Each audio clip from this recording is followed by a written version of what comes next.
Homens e mulheres que desenvolvem hábitos de vida saudáveis vivem por mais tempo, sabia? E com maior qualidade de vida. Mas essa não é a realidade, gente, entre a maioria dos brasileiros, infelizmente. E é sobre isso que a gente vai bater um papo agora com quem entende, com a psicóloga Kelly Alves e ainda também com o clínico geral, Dr. Gilmar Reis. Muito bom dia, sejam muito bem-vindos. Bom dia, Carol. Uma honra tê-los aqui conosco. Bom dia, Carol. A gente começa falando assim, né, feliz, homens e mulheres que desenvolvem bons hábitos, mas infelizmente a realidade não é essa. Que triste, né? Muito triste, Carol, porque nós temos a oportunidade de ter um cuidado com a nossa saúde ao longo dos anos, das décadas, e quando chegarmos na velhice, né, podemos desfrutar com qualidade de vida, saudável, né? E, infelizmente, para que isso aconteça, nós precisamos fazer o que eu chamo de uma poupança ao longo do tempo, que é cuidar da atividade física, alimentação e dos bons hábitos. Eu queria que a gente começasse, coloca o primeiro loop aí, gente. Olha que mau hábito, pelo amor de Deus. É falar mal de si. Vamos começar por você? Vamos. Como que isso é prejudicial e como entender se eu falo mal de mim mesmo? Como perceber isso? Bom, a gente precisa pensar isso, Carol, pensando muito na questão da autoestima da pessoa. Sim. Né, daquilo que a pessoa, qual que é a percepção que a pessoa tem sobre si mesma. Certo. Às vezes a pessoa tem uma percepção errada sobre ela. Então ela acaba denegrindo a sua própria imagem, falando mal de si, não gosta de nada nela, e ela fala, eu não consigo terminar nada, eu não consigo fazer isso. Enfim, a pessoa precisa ter essa autocrítica e entender que ela precisa trabalhar aquilo que ela tem de bom e não ficar falando mal dela mesma. Às vezes a pessoa tem até dificuldade de receber um elogio, por exemplo. Aí você chega e fala, não, fulano, você tá tão bonita e tal. A pessoa, nada, tô gorda, tô isso, tô aquilo. Então, assim, é importante que a pessoa, né, troque esse falar mal de si mesmo, de se autocriticar, por coisas positivas, porque as palavras da gente têm poder. Né? A palavra, ela é uma flecha, né, que é lançada e ela atinge um destino. Então é importante que a pessoa faça esse exercício, né, de ter boa percepção sobre si mesmo, de falar bem de si mesmo, de fazer esse exercício diariamente, de lançar boas palavras para si e não palavras pejorativas e palavras, né, que vá prejudicar ela, porque a tendência da pessoa é entrar nesse processo e cada dia ficar pior. Então... E também é interessante que a questão da identidade está diretamente relacionada ao nosso sentimento de capacitação e de merecimento. Se a sua identidade é distorcida, você entende que você é muito menos capaz do que você é e você entende também que você merece muito menos daquilo que você merece. Isso é automático, né? Isso é automático. E essa mentalidade positiva, ela influencia inclusive no próprio comportamento da pessoa, no que tange aos seus hábitos de vida, ao seu estilo de vida, né? A alimentação, os vícios, né? Falar em alimentação, os vícios, eu queria que vocês colocassem aqui, coloca aí, ó, alimentação em pacote aí, de pacote enlatados e o processado. Isso aí são maus hábitos. Maus.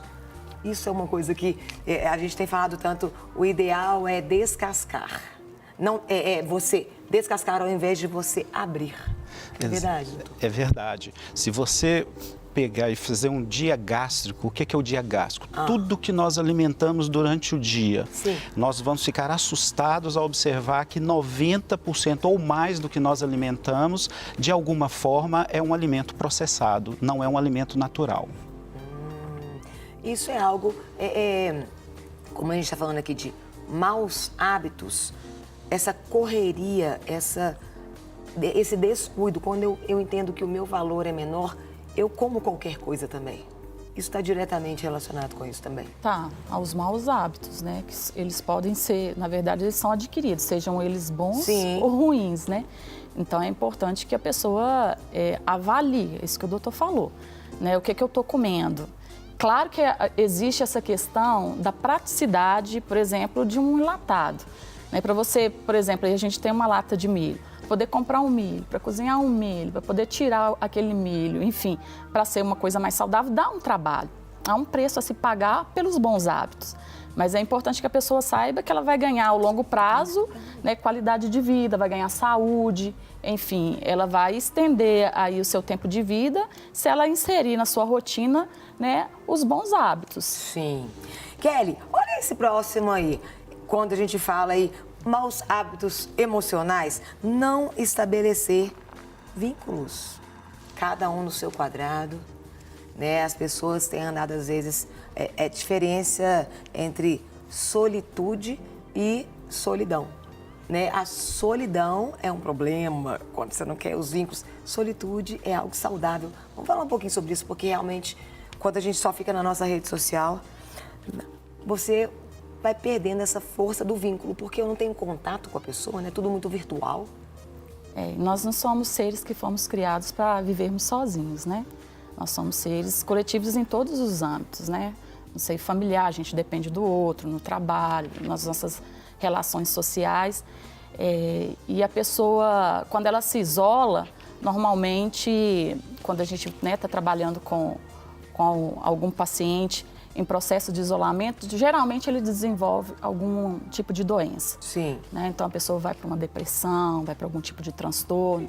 Então é importante que a gente saiba que estabelecer vínculos e viver em sociedade ele é muito importante. É importante que você tenha amigos, é importante que você conviva com seus familiares, enfim. Essa interação nossa no dia a dia ela é importante. Então é preocupante quando a pessoa começa a se isolar. Na verdade, é até um ponto que a gente levanta. Quando uma mãe traz, por exemplo, uma demanda, meu filho não está querendo interagir, ou no próprio adulto também, quando ele começa a se isolar, provavelmente aquela pessoa está com algum tipo de patologia e precisa de um acompanhamento. Né? Nós somos seres sociais. Sim.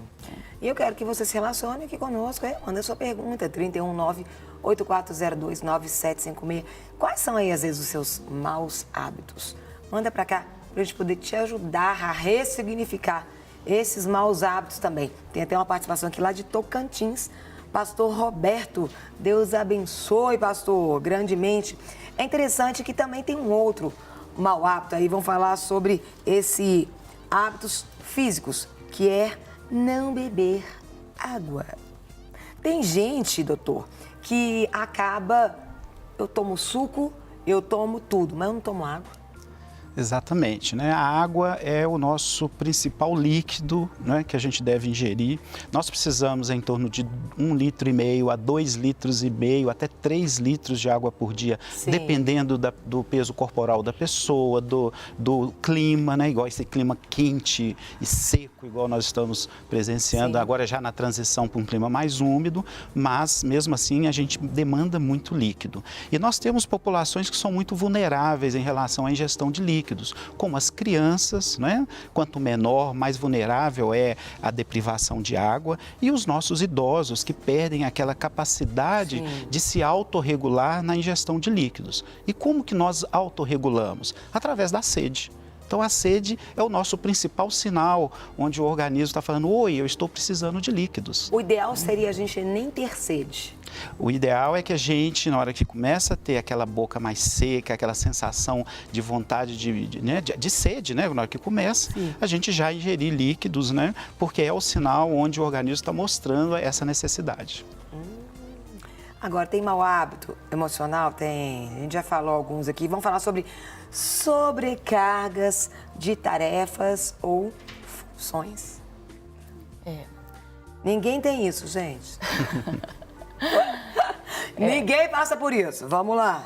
É uma questão que traz adoecimento também, a sobrecarga, né? Tantas pessoas que estão aí vivendo situações de estresse e adoecendo por causa de sobrecarga, por causa de excesso de trabalho, excesso de funções, né? Às vezes o homem, né, trabalha muito, estende mais, né, o trabalho além daquilo que é demandado, né, durante o dia. A mulher, às vezes, com multifunções, né, trabalha em casa como dona de casa, com seus filhos, trabalha fora, às vezes estuda, enfim. As diversas jornadas aí que nós temos no dia a dia, que precisamos realmente parar e ver, porque senão seu corpo vai responder de alguma forma também negativa. Então é importante que a gente tenha essa questão da regulação, do autocontrole, de verificar, bom, está demais, está em excesso, porque senão você vai adoecer também. Né? O índice de estresse hoje é cada dia maior entre as pessoas, exatamente por causa dessa sobrecarga. Muitas vezes você vai ter que dizer não. Muitas vezes você vai ter que, às vezes a pessoa tem muita dificuldade de falar assim, não, isso eu não posso pegar mais, essa tarefa eu não posso. Eu falo isso nos nossos diversos papéis. Né? Às vezes é falar um não para um amigo, às vezes falar não dentro da igreja diante de alguma situação, para que você não pegue para você mais daquilo que você tem a capacidade de fazer, porque senão você vai realmente adoecer. É interessante que hoje em dia está tudo tão assim, você tem que fazer, que às vezes as pessoas até se orgulham de não ter tempo, às vezes nem para respirar, né? Elas estão morrendo e estão ali. E é necessário que a gente tenha. E às vezes quando a gente não tem tanta coisa, você se sente culpado, tipo, gente, eu sou vagabundo, não tem nada a fazer. Como assim não tem? Eu tenho que ter. Isso não é uma coisa que a gente vai mudando e as nossas conexões neurais, vai tudo ficando errado. A gente tem que criar novas conexões, porque isso é algo que nos cobra, não é, doutor? Muito, isso é algo que nos cobra muito. O gerenciamento do tempo hoje é talvez uma das habilidades que mais a gente precisa desenvolver. Tem um povo falando, e vamos ouvir o que esse povo vai falar. Povo, fala pra gente. A correria do dia a dia e até mesmo a falta de autocuidado ajudam a desenvolver hábitos que fazem mal à saúde. Fomos às ruas de BH saber das pessoas quais são essas práticas individuais que as prejudicam. Será que o povo tem coragem de admitir? Vários hábitos ruins. Tomo refrigerante, como gordura, muito açúcar. Pastelzinho sempre. Eu tô comendo muito açúcar, então tá errado, né? Tomando refrigerante, que é uma coisa que eu não tomava antes. Enfim. E com relação a cuidados com o físico mesmo, só alimentação? Por enquanto, tô só andando. Eu não digo nem caminhada. Eu ando muito, eu sempre andei. Mas assim, academia, parei de fazer, tô precisando voltar. O que você faz normalmente que você acha que tá atrapalhando a sua vida? Que eu faço, eu não dormi direito. Não tô fazendo só em cima de moto mesmo o dia todo. Trabalhando demais? Trabalhando demais, estressando. Os hábitos alimentares, principalmente, né, ociosidade e tudo, mas é isso que eu acho. Que tá me impedindo de cuidar da saúde? Cigarro. Felizmente é o cigarro, bastante. Tem muito tempo? Uma vergonha, não, 40 anos. Não tem muita coisa boa não. Tipo o quê? Dormindo pouco, me alimentando mal, isso eu tenho feito. Bebendo um pouquinho. Eita, até o próximo. Falei, não dormir bem, um elemento mal dos hábitos. Fala pra gente, doutor, a respeito disso, como que isso pode influenciar toda a nossa vida, né? Nós passamos 1/3 da nossa existência dormindo, né? Quanto mais jovem, maior é o tempo de sono necessário. No adulto normal, estima-se hoje, né, que nós precisamos de 6 a 8 horas de um sono tranquilo para nós repormos as nossas energias, descansarmos o cérebro e podermos ter as nossas atividades bem desempenhadas. Vários estudos na cardiologia mostram que tanto a deprivação do sono, ou seja, dormir menos do que 6 horas, ou dormir muito, dormir mais de 9, 10 horas, trazem riscos à parte cardiovascular, notadamente infartos e derrames. Não quer ficar um segundo por fora da nossa programação?